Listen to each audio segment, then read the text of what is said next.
Welcome to The Source, where we combine the headlines with in-depth conversations with the newsmakers themselves. I'm Pinky Webb. Today on the program, despite the drama, threats, and lawsuits, Joe Biden is on track to become the 46th president of the United States with his inauguration set on January 20th. But President Donald Trump isn't giving up the fight just yet. We speak to CNN's chief national correspondent, John King, on the marathon weight, his magic wall, and his social media stardom. And later, military officials continue its Tulong Bayanihan efforts and the ongoing AFP modernization program. Deputy Chief of Staff for Civil Military Operations, Major General Benedict Arevalo, joins us live.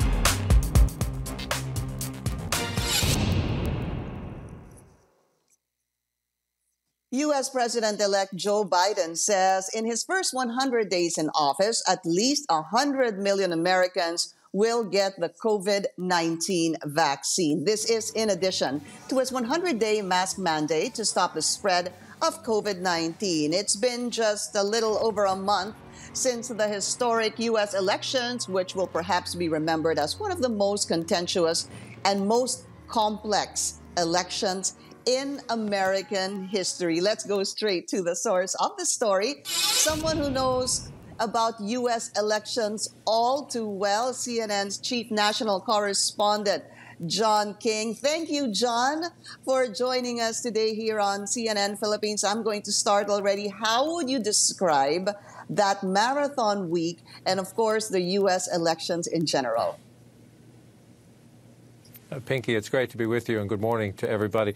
Normally, it's election night in America. This turned into election week in America because it was the pandemic election, because it was fairly close, even though in the end Joe Biden will have a huge win in the popular vote. When you go state by state, it was a pretty competitive election, and because of the different rules, states were counting ballots and letting people cast ballots in different ways. You could vote by mail, you could wait in line and vote early, or you could show up on Election Day.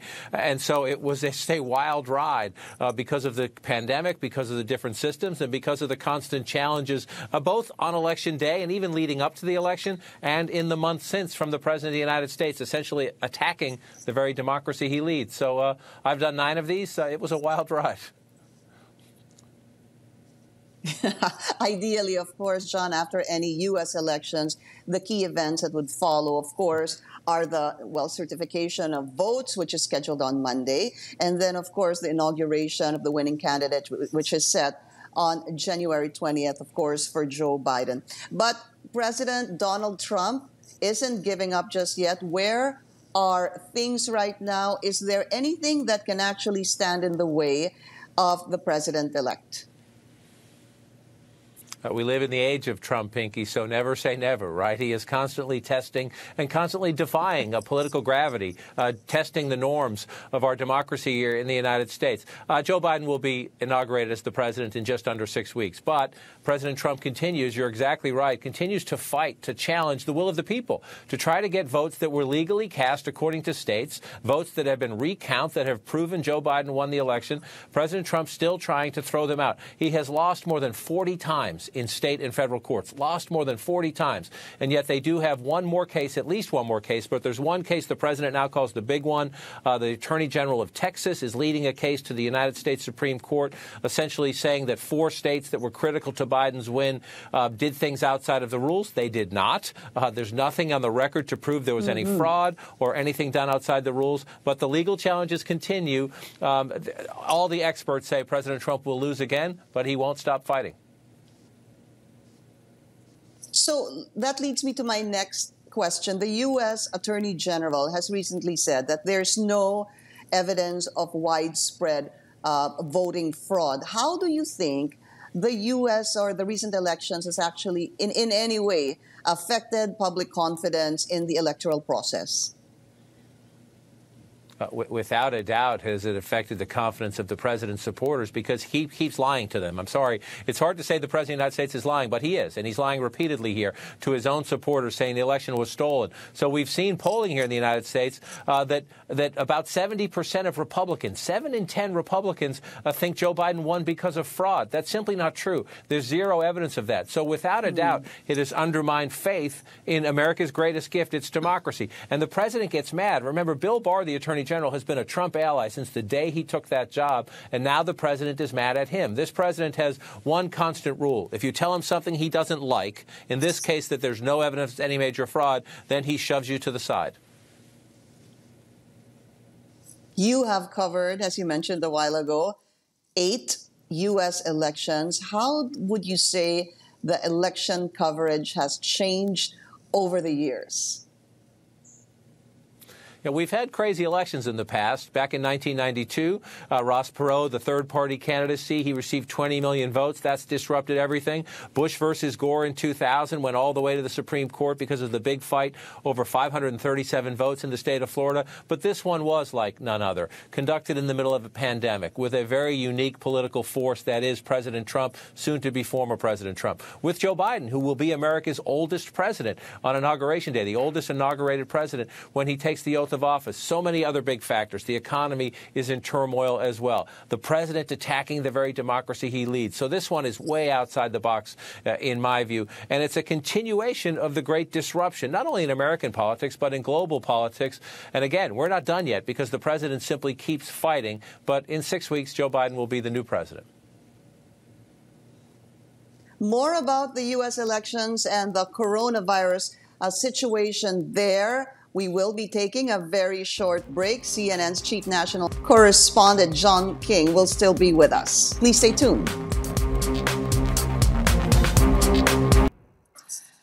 You're watching The Source on CNN Philippines. Our guest today, CNN's chief national correspondent, John King. During that election week that involved, of course, so many twists and turns, you were on air for many hours a day in front of the election map. I would be awake, I would watch John King, I'd sleep and wake up, and John King would still be on air. On Twitter, many actually were even asking if you ever even went to sleep, and even questions really, personally for me, wow, how did you actually prepare for this big U.S. election? Well, I've covered past elections, which helps. I travel America as much as I can, which helps very, very much, especially when you're talking about what we call the magic wall, our election map, which is a great informational tool. Right. Live data feeds, live election results coming in on election night, but a lot of ways we can go back in time, too, and look at the history. Look, Pinky, you've covered big stories. When you have a big story, your adrenaline kicks in. So for a week, I was sleeping about 2 hours, 2.5 hours a night for 5 or 6 straight days. But that's just the way it goes, right? Your adrenaline kicks in. You know it's a big story. You know it's your job. You've prepared for this. Athletes prepare for the playoffs. Journalists prepare for big stories. It was a great, contested, really competitive, really complex, as you mentioned earlier, election. And so you study and you prepare and you get excited for the big night, which turned into the big nights. The big week, actually. So speaking of social media, on election week, the hashtag John King actually trended. You had so many million views as well. How do you feel about the attention that you actually got on social media? Well, it's personally gratifying when it's complimentary, when people are saying that you are helping them understand. Again, the rules were very complex. You had Joe Biden pull way ahead in states that he would later lose. You had President Trump pull way ahead in states that he would later lose because the rules and the vote counting was done in a way that has never been done before. So it's flattering and it's helpful and it's gratifying when people say you are helping them. But I also would say this, Pinky, that it's not really about me. If I and we at CNN help people understand the election, that's our job. We're grateful for that trust. We're grateful that people watched. But I also think, especially especially the global part of it, is that people are fascinated. They're always fascinated by America's election. Which direction will America take when it has a contested presidential election? But because Trump is more than a president, he is a reality TV president. He is a celebrity. He's incredibly controversial. He is uniquely polarizing. So because of that, as I always say, Trump puts everything on steroids. We've had wild elections before. We've had contested elections before. We've had presidents attacking the media and attacking the process before. But Trump does put everything on steroids, and there was a global fascination with this race. And you were also on steroids, John. So if that magic wall, if there was anything you can improve just espresso on that magic wall, what would you do? What's that? I would install an espresso machine. I would put an espresso machine right so I could push a button and get an espresso. And at the end of the night, push a button and maybe get something a little stronger. But look, it's an amazing piece of technology. We first debuted it back in 2008, and we make it better every election cycle. And you raise an important point, Pinky, and you know this because we're on television and people recognize us. There are a great number of people behind the scenes who never get the credit they deserve. And the software team and the creative team behind the magic wall, they work with me on changes and improvements all the time. It's a spectacular group. They make me look a lot smarter than I am, and I'm grateful for their help. All right. Just very quickly, in addition, of course, to taking us through the electoral results, history, and, of course, analysis, you also report on the latest coronavirus trends in the States. How are things now in your part of the world? We're at this really fascinating crossroads. The day-to-day, the numbers right now are horrific.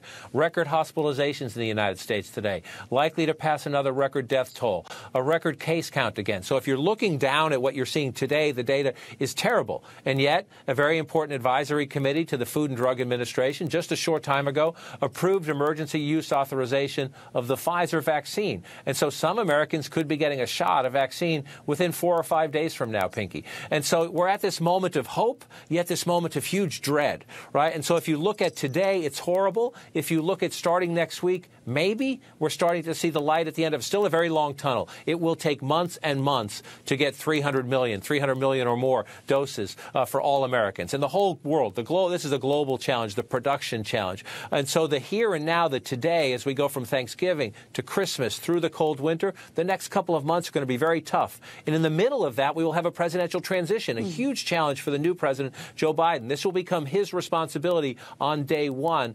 So there is hope with the vaccine, but we've got a lot of tough days, weeks, and perhaps even months ahead. CNN's chief national correspondent, John King, very honored to have you on air. Thank you so much. My pleasure. Thank you so much.